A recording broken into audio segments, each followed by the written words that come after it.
Īsais kurs, kā nokļūt valdībā, piedāvā neaizmirstamas reklāmas kampaņas. Tātad, ja gribi iekarot tautas atmiņu, taisot reklāmas kampaņu, vajag iet tālāk par standarta lielu plakātu ar ģīmi, ar saukli. Tā vietā vajag radīt īstu tēlu, nosaukt sev par buldozeru, raķeti vai āmuru, un tādā veidā atņems konkurentiem lamuvārdus, un vēl pēc 4 gadiem cilvēki tevi atcerēsies. Un par laimi ir vēl gana daudz trulu priekšmetu, ar kuriem izpausties.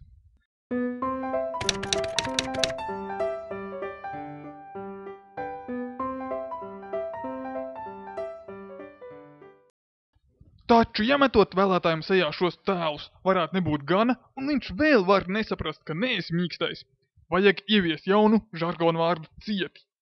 Cieti proti pa kruto, proti cieti tā kā kartupeļu cieti.